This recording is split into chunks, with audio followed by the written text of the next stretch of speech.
Welcome into another edition of the 2025 MLB Draft Show. I am joined with a weekend starter for the LSU Tigers, Mr. Anthony Eyanson. Anthony, welcome to the show, man. How are you? I'm doing great. Appreciate you for having me on here for sure. Of course, man. Of course. I'm bullish on you. I was really impressed with what you became in 2024. You showed out at Katuitt. You make your transfer to LSU. I'm curious, man. Who is Anthony Eyanson? How do you tick off the field? What do you like to do with your spare time? And then how do you battle on the mound, man? Yeah, off the field, I would say I'm a pretty chill guy. Call myself a homebody. Don't like to do too much. On the field, I just feel like I'm who I am. That's why I express myself playing baseball. Um, I just love playing the game. Very blessed to be in the opportunities that I have, and I love every minute of it. What's your mindset on the mound? How do you like to attack? Yeah, I just love to attack in general. All pitches, any count. Um, just give it my best in every pitch, one pitch at a time. Um, I know if I execute, I'm more than likely to have success. We're just has to pitch in general, but yeah. What's the arsenal? Yeah, so I throw a four-seam fastball, I throw a 12-6 curveball, bullet spin slider. I throw a splitter as well, hoping to throw that more this year, and then I'm working on developing a sinker as well. I want to talk to you a little bit about that slider because Yeah. from this chair, you did not throw it enough last year. You thing ran a 53% whiff rate and a 42% chase rate. That's absurd, man. That's crazy metrics. I'm just curious, since you've arrived at LSU, working with some new names, some new faces, how have they tinkered with your arsenal, man? What do they want to see from you in the spring? Yeah, the slider is something that I developed last year, honestly. I didn't even have that going into the season. So just working on that all year. I would say with the transition to LSU, my focus has been my fastball. Just working to make that, one of my best pitches, just so it makes everything else better. But yeah, as far as other stuff like that, pitching wise, haven't really had too many adjustments with that. They just kind of say keep raising the ceiling on that, keep throwing it harder, just making it more aggressive. Okay. Is there anything that LSU has provided you in terms of like tech or just training in general that you've been exposed to that you weren't at UC San Diego? Yeah, I would for sure say the TrackMan, stuff like that, just really good with the analytical point of baseball nowadays. Yeah, LSU is really great at that. They helped me develop, take big steps in my pitching progression. So I'm very grateful for that. Yeah. Hey, I want to talk to you a little bit about that migration. So you have a ton of success at UC San Diego. You hop in the transfer portal on the later end of the portal dates. How difficult was that for you to make that jump? I mean, you're a Cali kid, born and raised. You end up going out to Baton Rouge. Talk to me about that process, your decision to go to the SEC and how it all played out. Yeah, honestly, I wasn't even planning the portal. I think being at Team USA helped me realize, the elite competition that I was playing with, helped me realize that I was right there with them. Um, like I've said this before, but just understanding that it's my career, in the end, and that's something that I wanted to, bet on myself, entering the transfer portal. Loving my guys at UC San Diego, of course. Grateful for that opportunity.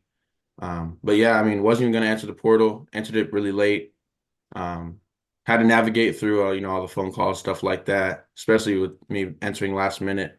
But I did a really good job with that, just narrowing down schools, and then ended up at LSU. I just feel like they're the best fit for me, both on and off the field.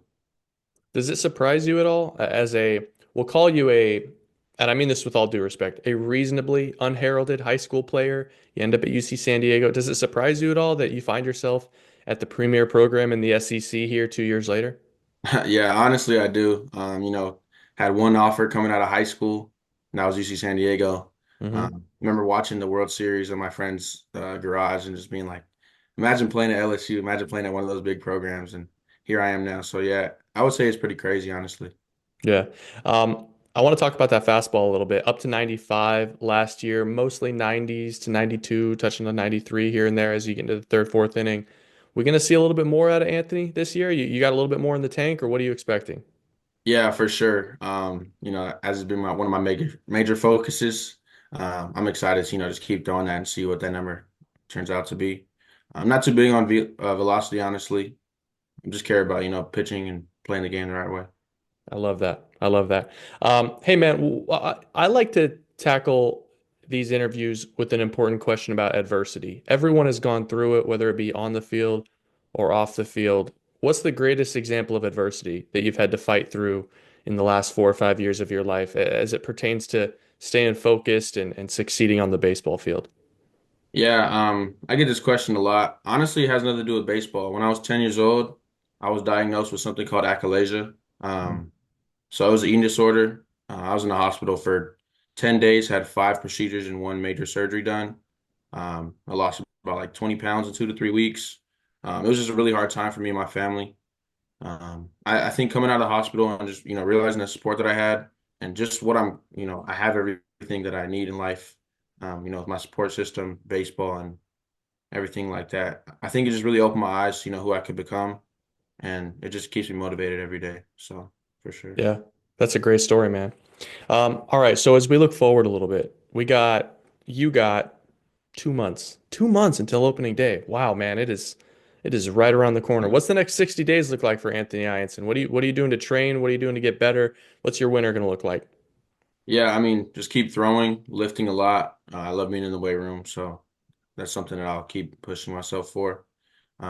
Just grind, honestly, just grind, grind, grind until season comes, because I know that all that hard work will show for itself on the field. Anything specific in the weight room? Any weight goals that you're trying to get to, or just trying to stay fresh? Honestly, just trying to stay fresh and strong. I understand that, being a pitcher is really important, but staying healthy is just as important. Being able to pitch weekend to weekend, stay healthy throughout the remainder of the season. That's huge for, you know, progression. No doubt. I know Omaha is going to be the answer. It's everyone's answer. But you individually, have you stacked any individual goals for 2025? Anything specific that you're looking to accomplish? Yeah, I have one goal in mind, just to be the best person I could be on and off the field. Um, I'm not a guy that sets ERA goals, walk goals, strikeout goals, stuff like that. I just know that if I keep that goal in mind and Omaha is my second goal in mind, all that other stuff will take care of itself.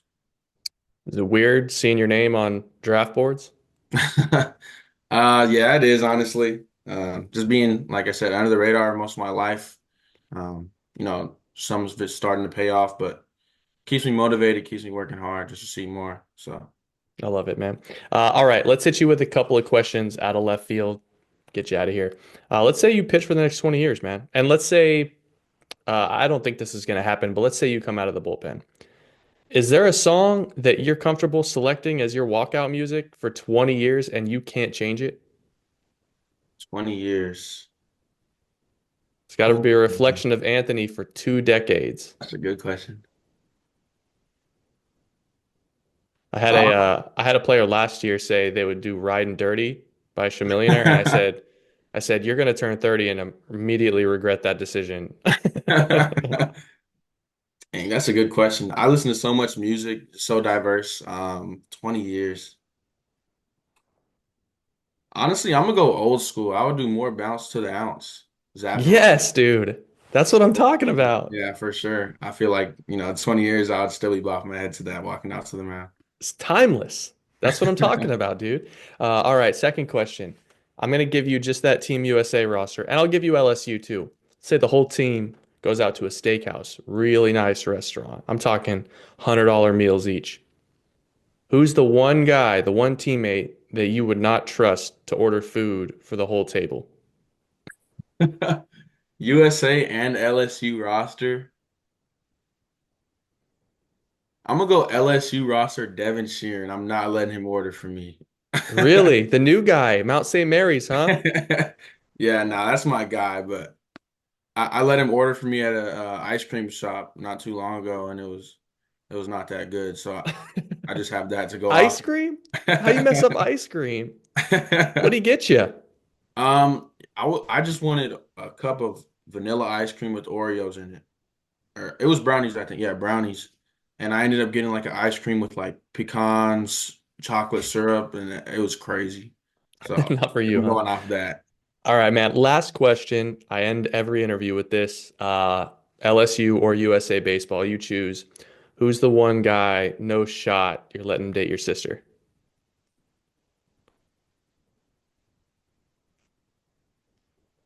I got to double up on Devin Sheeran, Is he your honestly. roommate? Like, what's going on, man? Nah, yeah, he's my roommate. Nah, I love the guy, honestly. He's great. But yeah, nah, I'm not going for If you mess up an ice cream order, you got no chance with Anthony's sister. that. Yeah. Cut blank. Man, listen, man, Anthony, I'm a big fan of your arsenal. I like that you have four pitches, and I like that you're challenging yourself in the SEC. I'm excited to see what 2025 brings, and I'm rooting for you, dude. Appreciate it very much.